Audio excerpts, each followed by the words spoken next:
Hello Kamri to everyone.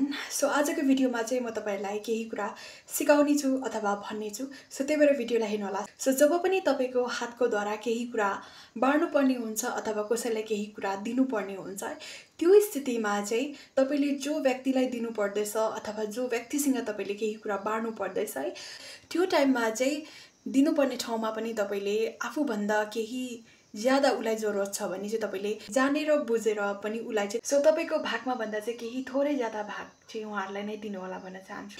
For example 10 रुपैयाँ चाहिँ तपाईहरुको दुई जनाको बीच बाड्नु पर्ने स्थिति रहेको छ भने चाहिँ तपाईले चाहिँ 4 रुपैयाँ राख्नुस् र उलाई चाहिँ तपाईले 6 रुपैयाँ दिनुस् है.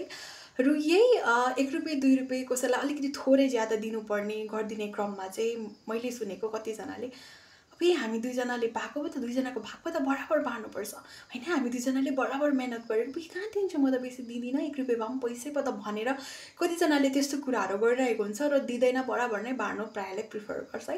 र म तपाईहरुलाई चाहिँ त्यो कुरामालाई चाहिँ लिएर के भन्न चाहन्छु भन्दाखेरि चाहिँ तपाईले कसैलाई 1 रुपैयाँ 2 रुपैयाँ ज्यादा दिदैमा चाहिँ तपाई कुनै पनि हालतमा चाहिँ तपाई गरिब हुनेवाला छैन है.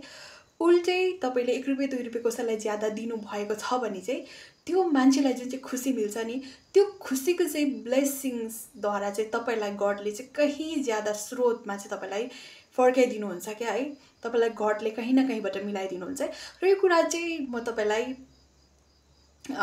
लेखेर दिन्छु क्या, तपाईहरु पनि लेखेर राख्नुस् है. यो कुरामा चाहिँ तपाईहरु पनि आँखा चिम्लेर भरोसा गर्नुस् होला भन्न चाहन्छु, किनभने म यो कुरामा चाहिँ म एकदमै किनभने मैले खुद मेरो लाइफमा अनुभव गरेको कुरा भन्दैछु है. सो त्यही भएर विश्वास गर्नु होला.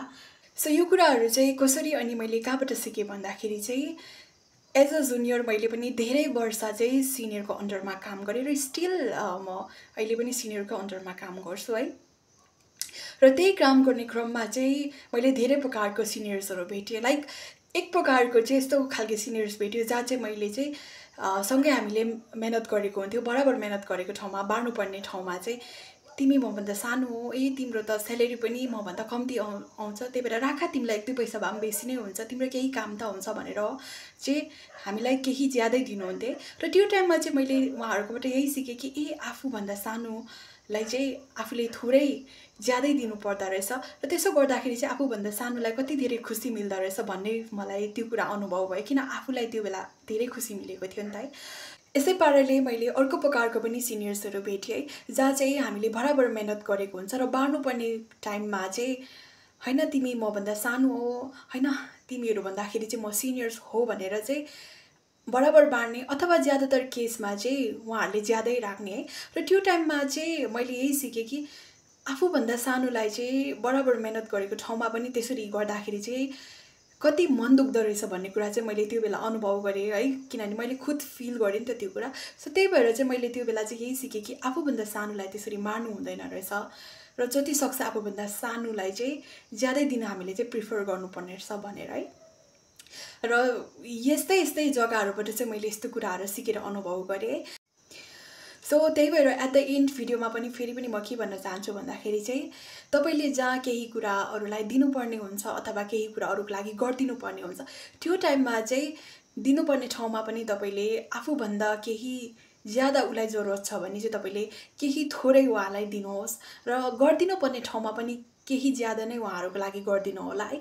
र यही गर्ने क्रममा चाहिँ तपाईले फेरि कहिले पनि पछि मलाई हेर्छ होला, पछि मलाई हेरेन भन्ने त्यो चाहिँ तपाईले कहिले त्यस्तो प्रकारको थटहरु चाहिँ नराख्नुस्.